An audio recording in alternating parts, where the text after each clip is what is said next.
아멘. 네, 자리에 앉으시겠습니다. 네. 오늘은 출애굽기 13장 21절과 22절 말씀 통해서 구름 기둥과 불 기둥이라는 제목을 함께 말씀을 나누고자 합니다. 네.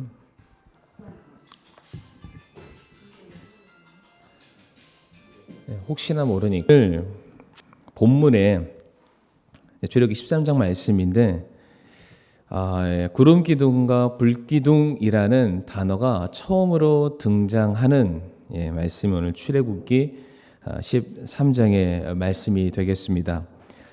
이스라엘 백성들에게 있어서 구름 기둥과 불 기둥은 하나님의 임재를 상징하는 하나의 도구와도 같습니다. 하나님이 우리를 돌보고 계신다.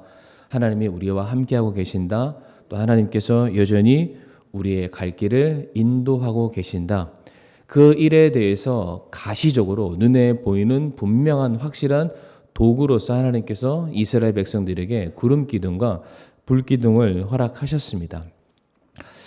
오늘날 구름 기둥과 불 기둥이 있을까요? 오늘날 구원받은 성도의 삶에도 하나님께서 구름 기둥과 불 기둥을 허락하신다고 우리 성도님들 믿으십니까? 네, 믿으시는 걸로 믿겠습니다. 근데 성경 말씀 보면은 구름 기둥과 불 기둥은 여전히 구원받은 성도의 삶에 존재하고 있음을 가르쳐 주시는데 오후 시간에는 좀 정신을 집중하기 위해서 깨어있기 위해서 직접 성경을 찾도록 하겠습니다. 다 같이 시편 121편 5절에서 8절 말씀.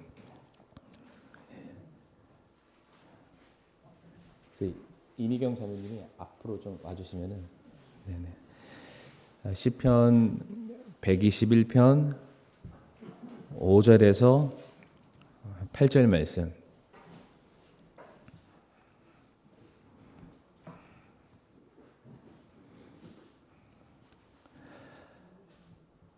아, 121편 5절에서 8절.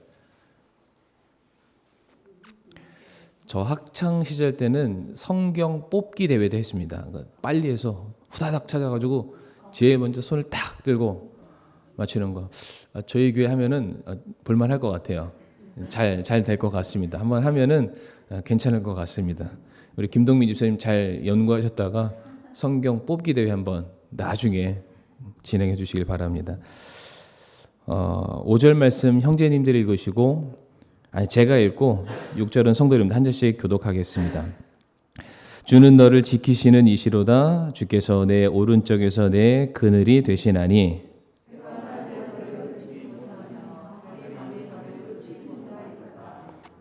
주께서 모든 악으로부터 너를 보전하시며 또 내 혼을 보전하시리로다. 주께서 너의 나가고 들어오는 것을 지금부터 영원토록 보전하시리로다. 아멘. 6절에 해가 낮에 너를 치지 못하며 달이 밤에 너를 치지 못하리로다. 낮에는 구름 기둥으로 밤에는 불 기둥으로 하나님께서 동일하게 성도의 삶을 지키고 계시죠. 아멘이시죠? 물론 가시적인 구름 기둥과 불 기둥이 우리 눈에 보이는 것은 않지만 동일하게 구름 기둥과 불 기둥이 지니고 있는 동일한 우리들의 삶의 필요들은 여전히 하나님께서 구원받은 성도의 삶에 약속하고 계십니다. 그러니까 우리는 항상 감사해야 돼요. 정말 하나님께서 눈동자와 같이 사랑하는 자기의 백성들을 돌보고 계신다. 정말로 나중에 우리 추수감사 때 저에게 그런 것을 표현할 수 있는 간증의 시간이 있을지 모르겠지만 이 공사하는 모든 과정 속에서 너무나도 감사한 게 정말로 많습니다. 하나님께서 때를 따라서 필요에 따라서 상황에 따라서 그런 것들을 마치 구름 기둥과 불 기둥처럼 이렇게 채워 주셔서 정말로 하나님께서는 살아 계시는구나. 살아 계시는 것을 뛰어넘어서 바로 내 옆에서 우리의 간구를 듣고 계시는구나. 지금도 속에서 막 울컥울컥해요. 그래서 제가 이제 어제 저녁에 저희 아내한테 제 박사님한테 그랬습니다. 혹시 오늘 설교하다가 나 울면 어떡하지? 남자가 그만 좀 질질 짜라고. 근데 그만큼 그런 거 있잖아요. 그러니까 단순히 뭘 받아서가 아니에요. 그렇죠. 우리가 누군가한테 선물을 받았을 때 선물 자체에 감동받으시는 분은 별로 없습니다. 그렇죠. 뭐 어지간한 걸 줘야 이게 선물이잖아요. 뭐 다이아몬드 정도는 줘야 이게 뭐 감동이 돼서 뭐 눈물이라도 흘릴 텐데 항상 주면은 거기서 거기잖아요. 그런데 왜 고맙나요? 그 주는 사람의 마음이 읽어지잖아요. 야, 이 사람이 정말로 나를 누구보다 관심 있게 바라보고 그것을 잊지 않고 채워주니까 너무 고맙다. 그래서 별거 아니지만 이걸 보고도 감사해서 어떤 것은 기념하기도 하고 막 쓰지도 못하고 보관하고 이러시잖아요. 마찬가지로 하나님께서 정말로 구름 기둥과 불 기둥처럼 낮과 밤 쉬지 않으시고 쉬지 않으시고 이렇게 전화를 주십니다. 상호가 뭐가 필요하냐? 나에게 말을 좀 해다오. 이거 오늘 이 오후 설교 나가도 되나 모르겠습니다. 영상으로 나가야 되는데 우리 교회 정말 바쁜 교회라고 소문이 날 것 같습니다. 분명한 것은 성경이 오늘날 우리에게 구름 기둥과 불 기둥이 있다라고 말씀하십니다. 그러니까 출애굽하는 당시 이스라엘 백성들에게도 있었고 모양과 형태는 다르지만은 여전히 구름 기둥과 불 기둥은 시편 121편의 말씀을 빌어서 말씀드리자면은 우리들의 삶에 있습니다. 있습니다. 감사합니다. 근데 어디 가셔서 구름 기둥과 불 기둥이 있습니다 얘기하시면 안 돼요. 이 시편 121편 말씀을 보여주시면서 설명해야지 어디 있다고 하면은 이제 많은 사람들이 우리 교회 올지도 모릅니다. 자, 어쨌든 그런데 제가 오늘 강조를 하고 싶은 것은 구름 기둥이 있냐 없냐 이거보다 더 중요한 누구에게 구름 기둥과 불 기둥이 허락되었냐라는 그 부분입니다. 첫 번째로 누구에게 구름 기둥과 불 기둥이 허락되었냐면은 화면에 안 나옵니다. 제가 하는 얘기 잘 들으셔야 돼요. 하나님의 말씀에 순종하는 자에게 구름 기둥과 불 기둥이 허락됩니다. 구름 기둥과 불 기둥에 대한 내용이 이제 출애굽기 13장에서는 처음 나왔고요. 이제 계속해서 이스라엘 백성들이 광해 여정 속에 등장을 하게 되는데 이번에는 성도님들 다 같이 민수기 9장을 한번 펼쳐보겠습니다. 민수기 9장.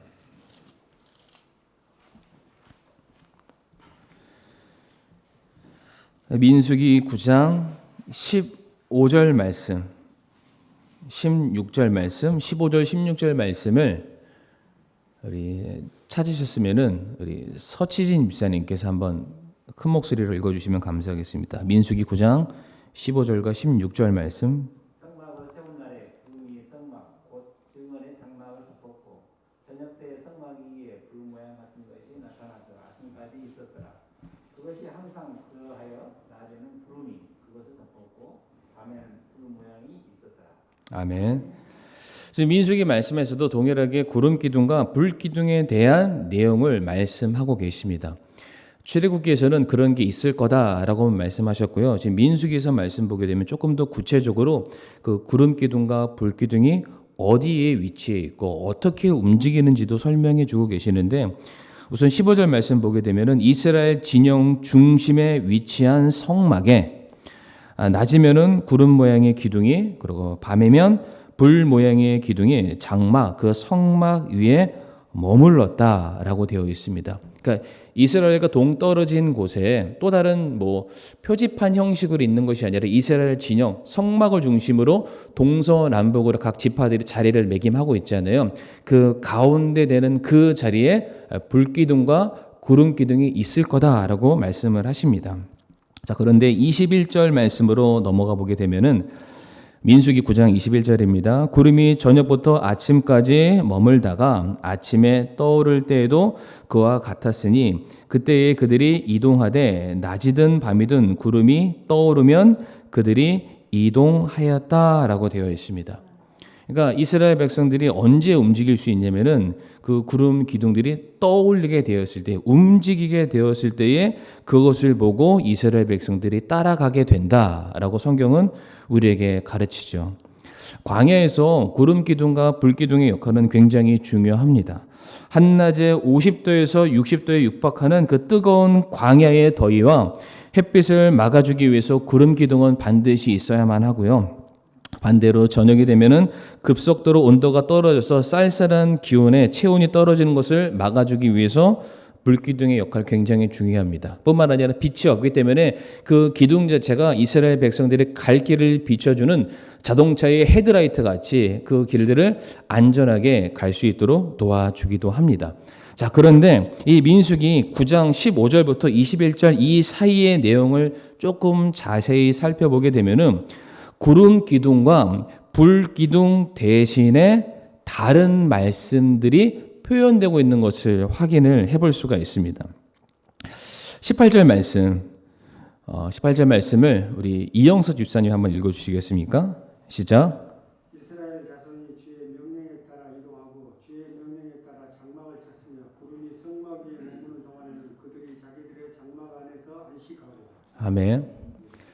분명히 21절에서는 이스라엘 백성들이 이동할 때에 이동하는 사인, 신호가 무엇이냐면은 구름 기둥이 떠올랐을 때, 움직이게 됐을 때 이스라엘 백성들이 그제서야 성막을 걷고 자기 텐트를 거두고 구름이 가는 대로 따라간다라고 되어 있죠. 근데 18절 말씀에서는 뭐라고 되어 있냐면은 주의 명령이 임했을 때에 이스라엘 백성들이 움직였다라고 말하고 있습니다. 그러니까 지금 9장에서는 구름 기둥과 불 기둥의 이동을 얘기를 하고 있는데 그 구름 기둥과 불 기둥을 표현할 때 무엇과 지금 혼용하고 있냐면은 주의 명령이라는 단어와 혼용해서 그것을 사용을 하고 있습니다. 예를 들어서 18절 말씀 눈으로 보시게 되면은 거기에는 주의 명령이라는 단어가 2번이나 등장하고 있고요. 그리고 19절에는 주의 책무라는, 다시 말해 주의 명령과 준한 또 다른 단어가 등장을 합니다.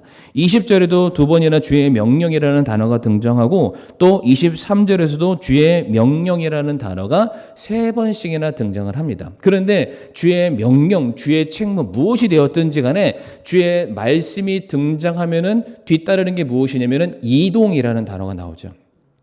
근데 9장에서는 또 무엇을 설명하고 있다고요? 구름 기둥과 불 기둥을 설명했을 때에 머물렀을 때에는 이스라엘 백성들이 이동하지 못하고요. 그것이 떠올라서 움직이게 되었을 때에는 이스라엘 백성들이 그곳에 따라 가야만 했습니다. 그러니까 제가 지금 무엇을 말씀드리는지 아시겠죠? 구름 기둥과 주의 명령이 똑같이 사용되고 있습니다.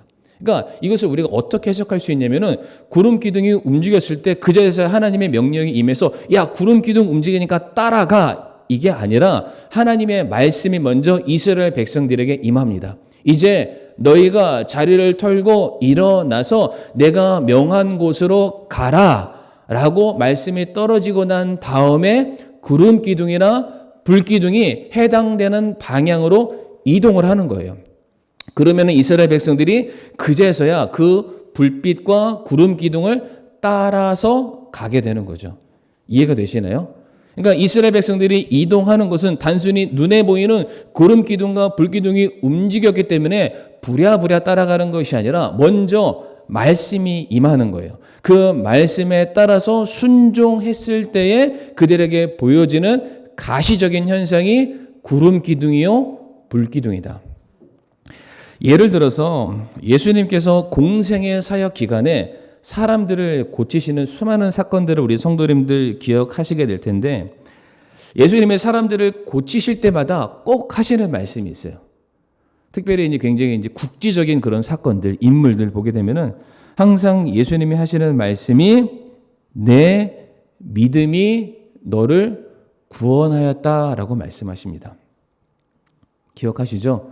내 믿음이 너를 구원하였다.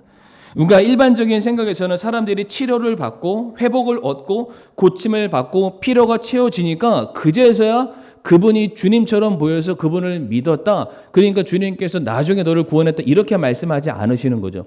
치료가 있기 전에, 체험이 있기 전에, 고침이 있기 전에 항상 주님께서 그들을 뭐라고 말씀하시냐면은 너의 믿음을 보았고 그 믿음으로 말미암아 내가 너를 구원하리라, 회복시키리라, 고치리라 라고 말씀을 하십니다. 대표적으로 스스로 개처럼 여겼던 수로보니게의 여인도 예수님께서 내 믿음이 너를 구원하였다라고 말씀하고 계시고요. 소경 바디메의 경우도 그렇고 12회의 혈루증을 앓았던 여인도 그리고 백부장의 경우에도 동일하게 너의 믿음이 너를 구원하였다. 그러니까 언제 어떤 고침을 받거나 문제가 해결되기 이전에 뭐가 따랐냐면은 믿음이 있었다는 거예요. 순종이 있었다는 것입니다.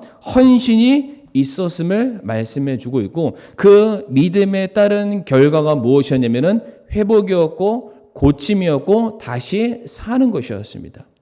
그러니까 오늘 이스라엘 백성들도 마찬가지죠. 단순히 불기둥과 구름기둥이 갑자기 눈에 보이고 그게 앞으로 가고 있으니까 부랴부랴 따라가는 것이 아니라 하나님의 말씀이 그들에게 임했을 때에 네 따르겠습니다. 하나님의 명령이라면 또 다른 광야라도 제가 갈 의향이 있고 그런 믿음이 저에게 있습니다. 라고 말하고 쫓아가는 사람에게 허락되는 것이 구름기둥과 불기둥이었다. 그러니까 성도님들 이것을 우리가 어떻게 이해할 수 있냐면 하나님께서는 언제나 저와 성도님들을 눈동자와 같이 지키기를 원하고 계십니다. 시편 121편 그 말씀처럼 낮에는 그 해가 너를 치지 못하고 밤에 달이 너를 치지 못하고 모든 악으로부터 너를 보존하기를 원하고 내 혼을 지키기를 원하고 내가 너를 보호하는 것이 이제로부터 영원까지 함께 있기를 원한다.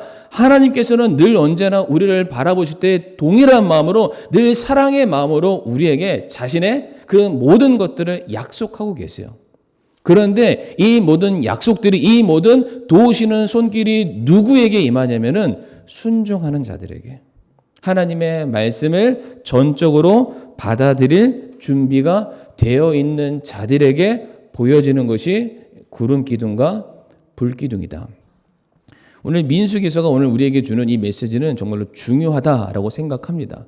우리는 보여주면 따른다라고 말합니다. 내게 주어지면 믿겠다라고 말을 하죠. 그런데 하나님께서는 먼저 우리에게 믿음을 먼저 요구하고 계십니다. 우리가 얼마나 하나님을 신뢰하고 있는가? 우리가 얼마나 그 신뢰함을 하나님의 말씀에 순종함으로 보이는가? 그렇다면은 내가 너에게 약속 그대로 구름기둥과 불기둥을 허락해서 그 무엇도 너를 해치지 못하도록 내가 늘 언제나 너와 함께하겠다. 주의 말씀에 따라가는 사람들에게는 구름기둥과 불기둥이 있죠. 그러나 그렇지 않고 이집트로 되돌아가는 사람에게는 아무리 이스라엘 백성이어도 구름기둥과 불기둥은 없습니다. 주의 말씀에 순종하는 자들에게만 허락되는 것임을 우리 성도님들 꼭 기억하시기를 바라겠습니다. 두 번째로 어떠한 사람들에게 구름기둥과 불기둥이 주어지게 되냐면은 바로 자기 자신을 부인하는 사람들에게만 구름기둥과 불기둥이 허락이 됩니다. 순종에 대한 또 다른 표현이 자기 부인이다라고 말씀을 드릴 수가 있는데 저희가 오늘 본문이 출애굽기 13장 말씀이었잖아요. 근데 출애굽기 13장 12절부터 16절까지 말씀을 보게 되면은 이 시간 찾지는 않습니다. 출애굽기 13장 12절부터 16절 말씀에는 무슨 사건이 먼저 기록되어 있냐면은 유월절 사건이 기록되어 있습니다. 그러니까 유월절 사건으로 말미암아 이스라엘 백성들이 구원받고 이집트에서 건짐을 받고 드디어 약속의 땅에 들어가는 거룩하게 분리된 하나님의 자녀가 되었잖아요. 그러니까 그렇게 분리된 자녀들에게 하나님께서 내가 너의 삶을 책임질게 인도해 줄게 라고 보여주신 게 구름기둥과 불기둥입니다.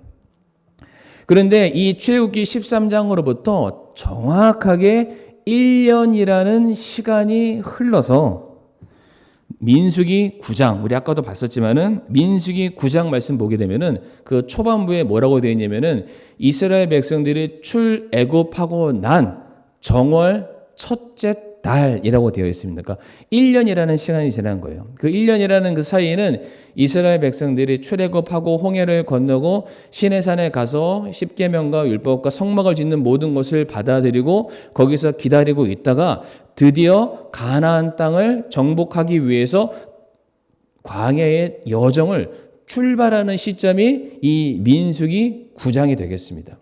근데 이 민수기 9장 말씀도 보게 되면은 이스라엘 백성들로 하여금 출발하기 바로 이전에 뭘 하라고 말씀하셨냐면은 너희가 유월절을 지켜야 된다라고 말씀하고 계십니다. 출애굽기 13장도 민수기 9장도 이스라엘 백성들에게 있어서는 어떠한 새로운 출발점에 그들이 서 있습니다. 이집트에서 분리돼서 약속의 땅을 향하기 위한 출발점의 가장 중요한 사건이 유월절 사건이었고요. 민수기 9장에서는 이제 구별된 하나님의 백성들이 말씀을 받아들고 하나님의 자녀라는 정체성을 가지고 광야 생활의 첫걸음을 내딛기 위한 시작점. 그때도 동일하게 유월절의 사건을 지키라고 말씀하셨고 그 유월절을 지킨 이스라엘 백성들에게 내가 너희들의 앞길을 구름 기둥과 불 기둥으로 인도해 주시겠다라고 말씀하시죠. 그러니까 지금 공통적인 내용이 출애굽기 13장과 민수기 9장에 등장을 하고 있습니다. 성도님들, 유월절이 무엇입니까? 부족하고 죄 많은 인간들이 스스로의 약함과 무지함을 인정하고 하나님의 도우시는 모습과 도우심의 손길을 구하는 모습으로 우리가 서게 되었을 때 우리의 어린 양 되시는 예수 그리스도의 공로를 의지해서 그분이 주시는 그 필요와 그 생명과 도움의 손길로서 내가 살아가기를 원합니다. 저 주님 없으면 정말로 죽은 자에 불과합니다. 라고 고백하는 사람들이 지키는 게 유월절이잖아요. 예수 그리스도를 내 마음의 구주로 인정하는 자들이 그들이 신앙 고백을 하는 게 유월절이잖아요. 그러니까 바로 이와 같이 신앙 고백하는 성도들에게 약속된 것이 무엇이냐면은 구름 기둥과 불 기둥이다. 주님 앞에 나는 아무것도 아닙니다. 죄인에 불과합니다. 주님이 살라면 살고 죽으라면 죽을 수밖에 없는 그런 연약한 존재입니다를 인정하는 자들에게는 하나님께서 구름 기둥과 불 기둥을 허락해 주시겠다. 이것과 정반대가 되는 사건이 하나 있는데 이스라엘 백성들에게 허락하신 구름 기둥과 불 기둥이 이스라엘 백성들에게서 떠났던 하나의 사건이 있습니다. 민수기 12장의 말씀을 가보게 되면은 모세의 누이였던 미리암이 모세를 비방하는 사건이 나옵니다. 모세가 이제 피부가 검한 구스 여인과 결혼을 했다고 민족의 어떤 그 정통이죠. 어떤 혈통을 희석시켰다고 미리암이 막 모세를 비난을 하게 됩니다. 그런데 성도님들도 아시겠지만 모세를 비방한다는 것은 단순히 그 인격을 비방하는 것이 아니라 그를 이스라엘의 지도자로 세우신 하나님을 비난하는 것이고 또 하나님의 통치와 주권을 그들이 넘어서려는 극악무도한 행위였습니다. 그래서 하나님께서 그렇게 모세를 비난하는 미리암에게 문둥병이라는 그러니까 큰 질병을 그녀에게 허락을 하시게 되고요. 민수기 12장 10절의 말씀 보게 되면은 문둥병만 그녀에게 허락했던 것이 아니라 구름이 성막에서 떠나갔고 그리고 미리암이 나병, 문둥병에 걸려서 눈처럼 희게 되었다라고 말하고 있습니다. 그러니까 문둥병 걸린 것 자체도 심각한 일이지만은 이제 구름 기둥이 사라진 거예요. 불 기둥이 사라져 버린 거예요. 뭘 얘기하나요? 200만 명에 달하는 이스라엘 백성들이 순식간에 지금 미아가 되고 말았습니다. 지금 그들이 서 있는 것이 광야입니다. 그러니까 풀 한 폭이 없고 물 한 방울 나오지 않는 광야에서 어디로 가야 될지 전혀 방향성을 알지 못하고 있는 그들에게 그들이 오로지 믿고 의지하는 거 한계가 뭐였냐면은 불 기둥과 구름 기둥이었어요. 그거대로 가야 내가 온전하게 이 광야를 안전하게 지나갈 수 있고요. 그 구름 기둥과 불 기둥을 따라가야 때로는 물을 마시기도 하고 그늘을 얻기도 하고 그들의 모든 안식을 얻을 수 있는 상황인데 그게 이스라엘 백성들에게서 사라졌어요. 언제 사라졌습니까? 미리암이 모세를 비난했을 때 이스라엘 백성들이 하나님의 주권에 도전하게 되었을 때 하나님께서 그래 그러면은 너네 스스로 알아서 잘 해봐. 그 구름 기둥을 거두어 가셨다. 그러니까 누구에게 하나님께서 구름 기둥과 불 기둥을 허락하십니까? 스스로 자기 자신을 부인하는 사람, 자기를 부인하되 하나님의 주권을 인정하는 사람들에게는 하나님께서 구름 기둥과 불 기둥을 허락을 해 주시게 됩니다. 우리 다 같이 히브리서 13장 17절 말씀. 히브리서 13장 17절 말씀 보겠습니다.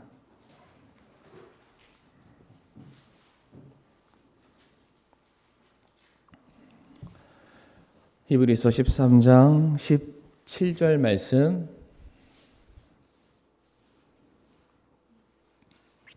같이 한번 읽어보실까요?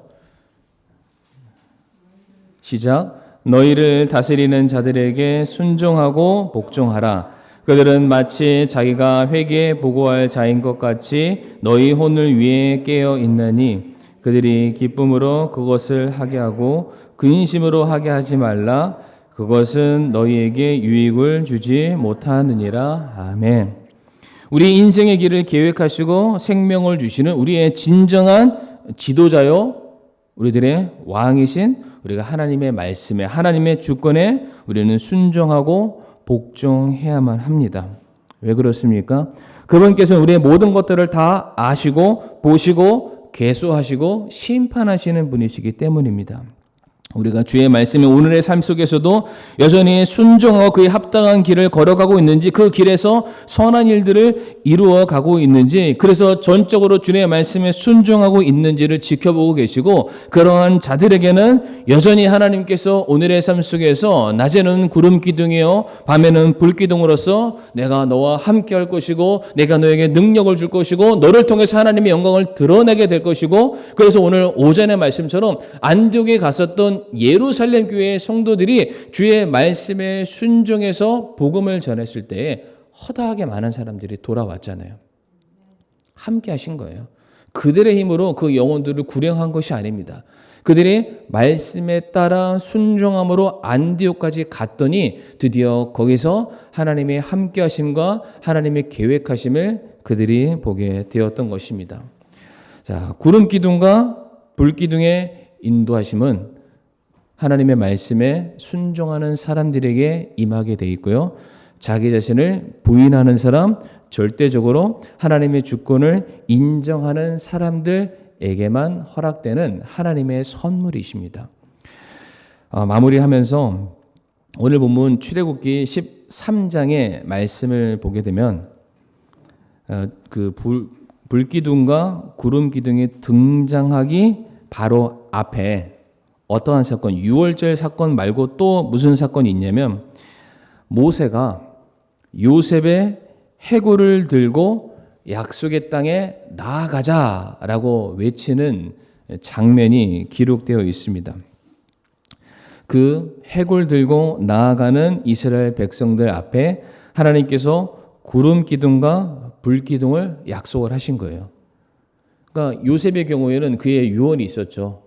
내가 죽더라도 나에게 약속하신 하나님의 말씀은 반드시 변함없이 성취가 될 것이기 때문에 내 뼈가 약속의 그 땅에 묻혀지기를 원한다. 유언을 남겼어요.